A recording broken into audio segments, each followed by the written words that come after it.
Sudirman sudah dan keluarganya sudah menyerahkan kuasa kembali ke saya dan 111 anggota Peradi pimpinan Bapak Oto Hasibuan. Berarti yang sebelumnya sudah dicabut, Bu? Jadi begini ceritanya begini.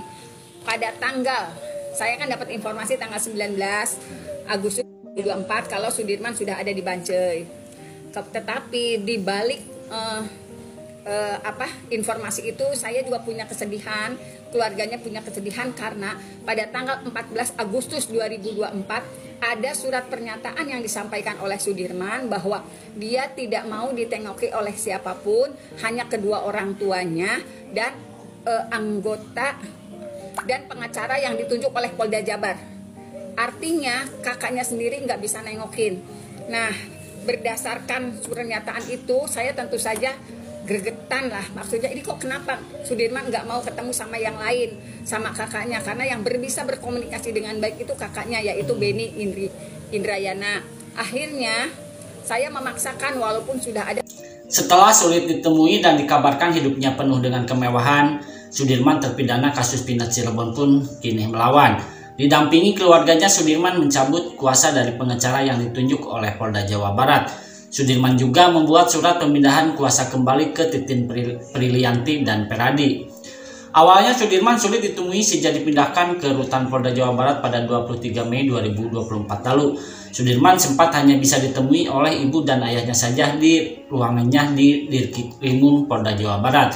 Bahkan saat dipindahkan ke Lapas Bancai di Bandung, Sudirman juga sempat sulit ditemui. Keluarganya sempat tak bisa menjenguk lantaran adanya surat pernyataan yang ditulis Sudirman bahwa dia tidak mau ditemui siapapun. Akhirnya setelah bernegosiasi dengan petugas di Lapas Bancai, Titin Prilianti pun berhasil menemui Sudirman.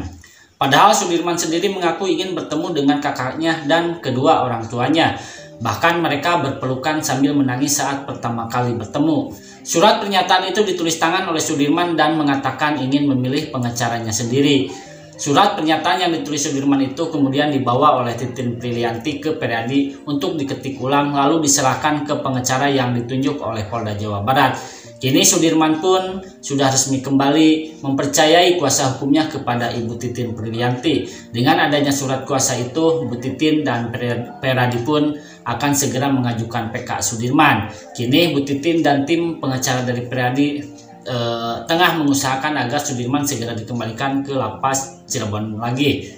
Sementara untuk pengakuan Sudirman di Peradilan Peggy Setiawan, Bu Titin mengaku kliennya itu terpaksa. Sebelumnya kuasa hukum 6 terpidana Jutek Bongso mengaku sudah berkomunikasi dengan pengacara Sudirman.